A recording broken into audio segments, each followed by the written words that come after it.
আসসালামু আলাইকুম এভরিওয়ান, কেমন আছেন সবাই? This is me Ayesha from my channel chit chat with Ayesha.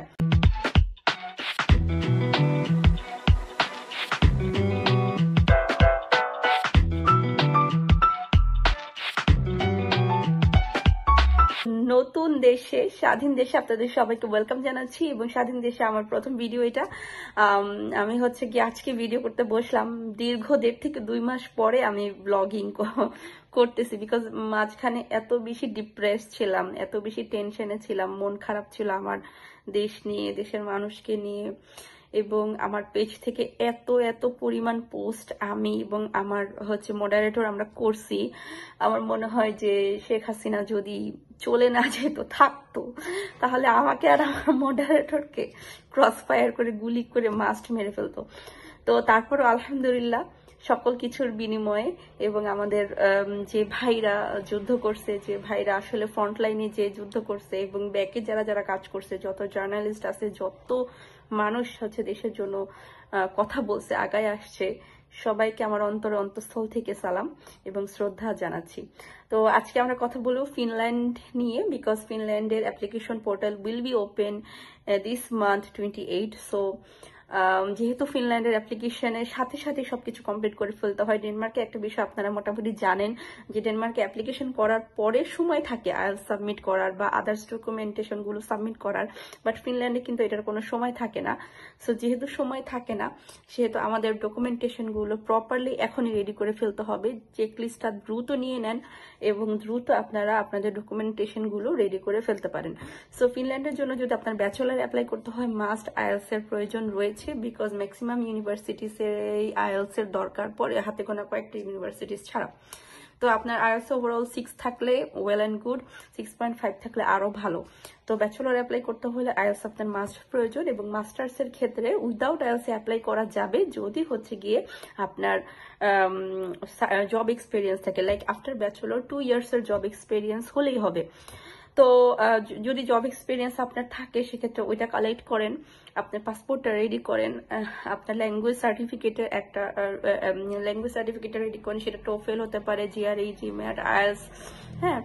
তারপরে হচ্ছে গিয়ে আপনার যদি চান সেটা, হ্যাঁ, পিটিই করতে পারেন, পিটিও যদি চান সেক্ষেত্রে সেটাও করতে পারেন। সো পিটিও রেডি করে ফেলতে পারেন। সো মোটামুটি এই সার্টিফিকেটগুলো আপনার রেডি করেন, আপনার এডুকেশনাল সার্টিফিকেট অ্যান্ড ট্রান্সক্রিপ্ট এগুলো রেডি করে ফেলতে পারেন।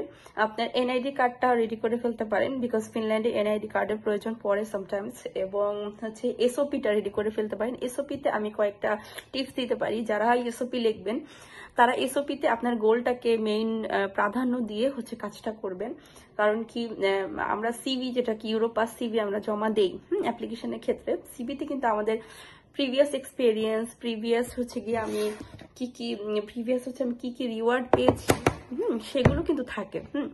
কিন্তু হচ্ছে মানে আমার প্রিভিয়াস সকল কিছু কিন্তু কিসে থাকে, সিভিতে থাকে। বাট আমার মেইন গোল কি, আমি ফিউচারে কি করতে চাই, হ্যাঁ, ফিউচারে আমার প্ল্যান কি, এবং এই এডুকেশনটা, লাইক এই সাবজেক্টে যে আমি পড়তে চাচ্ছি এবং আমি অ্যাপ্লাই করতেছি, এটা আমাকে ফিউচার গোলের ক্ষেত্রে কিভাবে হেল্প করবে, হ্যাঁ, এই সকল বিষয় কিন্তু আমরা চাইলে আমাদের এসওপিতে লিখতে পারি। তো সেজন্য এসওপিটা আপনাকে অবশ্যই এরকম হইতে হবে যাতে হচ্ছে গিয়ে আপনার ফিউচার গোলটা এবং আপনি যে সাবজেক্টে পড়তে চাচ্ছেন এবং প্রিভিয়াস যে সাবজেক্টে পড়ছেন, এই বিষয়গুলোর সাথে রিলেশন মেক করে আপনি এসওপিটা মেক করতে পারেন। তো এই টিপসটা ফলো করে আপনি ফিউচার গোলের উপর ভিত্তি করে এসওপিটা লিখতে পারেন এবং দুটা রেকমেন্ডেশন লেটার লিখতে পারেন। কিছু কিছু ভার্সিটি চায়, কিছু কিছু চায় না, বাট আমার কাছে মনে হয় আগের থেকে রেডি করে রাখা ভালো। সো দ্যাট ফিনল্যান্ডের বিষয়টা হচ্ছে ফেব্রুয়ারি ইনটেকে অ্যাপ্লাই করার পরপরই কিন্তু কি সেপ্টেম্বর ইনটেকের অ্যাপ্লিকেশন চলে আসে, ঠিক আছে। সো আমরা যদি এখনই সবকিছু রেডি করে রাখি, তাহলে সেপ্টেম্বরের জন্য আমি রিল্যাক্সই থাকতে পারলাম, হ্যাঁ।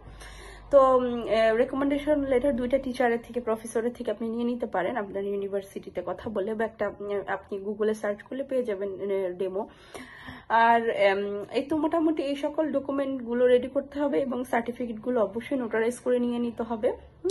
আপনার এডুকেশন মিনিস্ট্রি থেকে, ল মিনিস্ট্রি থেকে অ্যাপোস্ট্রোফিস করানো যেটাকে বলে, সেগুলো করে নিতে পারেন। এবং অবশ্যই আইএলটিএস, পিটি যেটা আমি বললাম, সবকিছু রেডি করে ফেলতে পারেন, ঠিক আছে। তো আর মোটামুটি মনে হয় সবগুলো বলে ফেলছি। হ্যাঁ, ইউরোপাস সিভি লাগবে, জব এক্সপিরিয়েন্স সার্টিফিকেট মাস্টার্সের জন্য লাগবে। এগুলো রেডি করে দেন আপনারা একদম ডেডলাইনের আগে আগে সকল কাগজগুলো আপনি চেক করে দেখেন আপনার ঠিক মতো আছে কিনা। যদি না থাকে এগুলোর উপর কাজ করেন। তো যদি চান আমাদের মাধ্যমে প্রসেসটা করতে স্ক্রিনে দেখানো নাম্বারে যোগাযোগ করতে পারেন। আমরা ভিসা শুরু থেকে আপনার যাওয়া পর্যন্ত, সেখানে পৌঁছানো পর্যন্ত আমরা সকল ধরনের হেল্প প্রোভাইড করে থাকি। তো আজকের মতো এই পর্যন্তই। সবাইকে আবারও স্বাধীন দেশের স্বাধীনভাবে মুক্তভাবে কথা বলার এবং সকল কিছুর জন্য স্বাগত এবং শুভেচ্ছা জানিয়ে আজকের মতো বিদায় নিচ্ছি। দেখা হবে নতুন কোনো ভিডিওতে। ততক্ষণ পর্যন্ত আল্লাহ হাফেজ সবাইকে। আসসালামু আলাইকুম।